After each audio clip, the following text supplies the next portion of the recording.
Bangladesh football দলের অধিনায়ক ও midfielder Jamal Bhuiyan.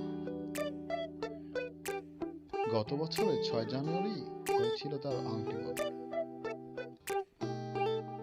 কোণে তাতিয়া রহমান। সম্প্রতি ২১ তারিখে হয়ে গেল তাদের গায়ে হলুদ। গায়ে হলুদে উপস্থিত ছিলেন জামাল ভুঁইয়া পরিবারের লোক এবং বাংলাদেশি কমিউনিটি কিছু মানুষ। গায়ে হলুদটি অনুষ্ঠিত হয়েছে ডেনমার্কে।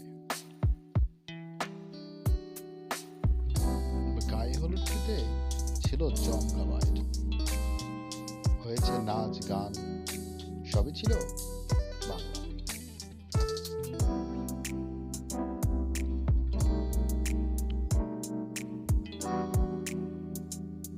জানা গেছে আগামী জানুয়ারিতে বিয়ের পিড়িতে বসতে যাচ্ছে কনে তাতিয়া ও বর জামাল ভুঁইয়া।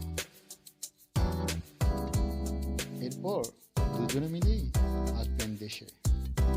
বিবাহোত্তর সংবর্ধনাটি হতে পারে ঢাকায় অথবা কিশোরগঞ্জে।